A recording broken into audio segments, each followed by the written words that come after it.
News 46 is brought to you by Bees Embroidery and Garment Printing, specializing in custom and personalized decoration of gifts, garments, and more. Call 775-727-9444.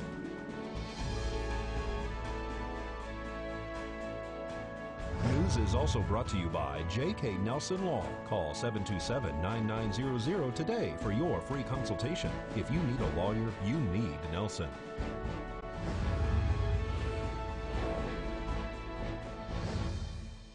Tonight on News 46, one person is taken by ambulance following a crash, and a chiropractor donates funds to help families during the holidays.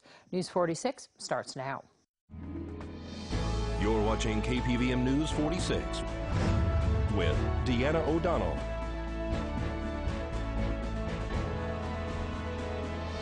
News 46, local coverage you can count on. Traffic was at a complete standstill today after a highway crash. It's Wednesday, November 14th. I'm Deanna O'Donnell. At least one truck sustained major front-end damage after crashing into a work truck this morning on Highway 160. Earlier this morning, we were dispatched for a report of an injury accident at the corner of Wilson and Highway 160. As crews arrived on location, we found one patient lying on the ground next to his vehicle. We assessed that patient, determined that probably met flight criteria. However, the local helicopter was unavailable to us. That patient was transported to our local hospital. Two additional occupants of the other vehicles were assessed, and they both AMA'd. What vehicle was that patient in? The patient that was transported from the scene was located in the white vehicle directly behind me. And authorities are still trying to locate over 100 people that are missing as a result of the Northern California Butte County fire. Most of the individuals are senior citizens. Fire crews are still battling the Camp Fire, which is the most deadly and destructive wildfire in state history, with 50 people confirmed deceased at this time. That figure is expected to rise. The Camp Fire is one of the two major blazes burning in California. It has destroyed almost the entire town of Paradise with a population of 27,000. More than a quarter of those residents are seniors. At least 73 of the 100 missing are 65 years old or older. Authorities have requested that 100 National Guard troops join cadaver dogs, mobile morgues, and anthropology teams in the grim search and recovery of human remains. A low-income housing owner has requested that landfill fees be waived to help with cost. The BOCC report is sponsored by Jim Marsh Automotive of Las Vegas, Kia, Chrysler, Jeep, and Body Shop.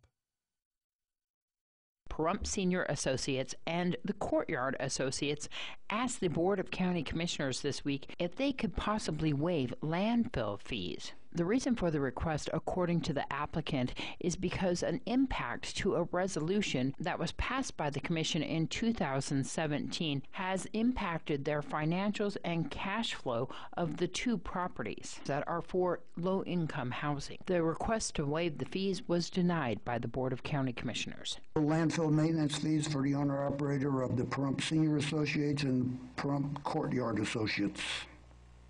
Mr. Chairman, since they are a tax-exempt organization, to make the motion to approve.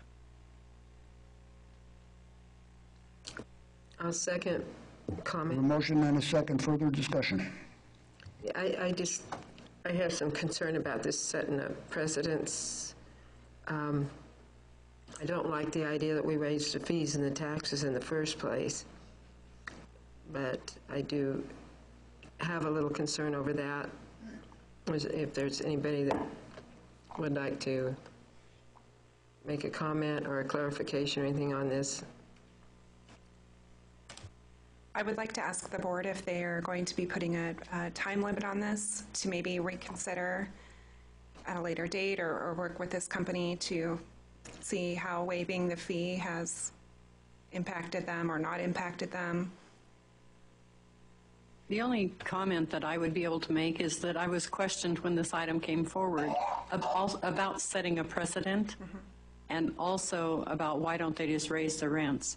If I understand correctly, and I have not been misled, they are restricted and they cannot raise their rents. This is a senior facility that is based on their income.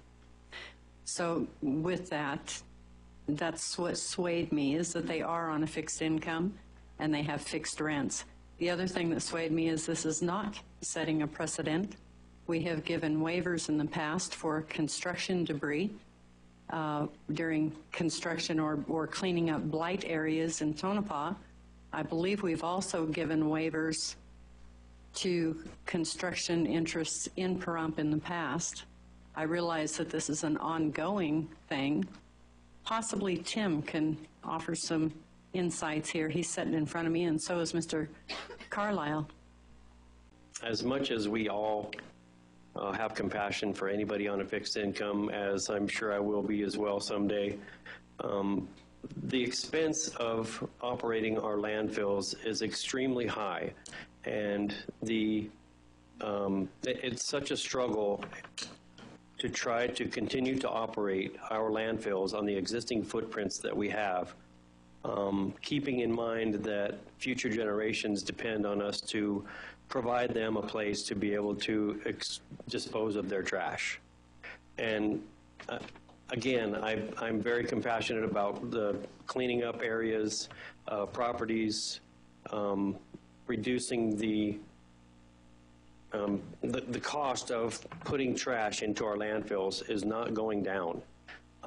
For me to cite a new site for any of our landfills is in the millions and millions of dollars. It's between, let's say, $30 and $60 million to recite a new landfill. And so I'd just like to caution you that, this costs us all money to be able to operate our landfills, and waiving the fees associated with doing so is very harmful to us and our future to be able to dispose of our trash that we're creating for ourselves and our generations to follow. More from the Board of County Commissioners after this break.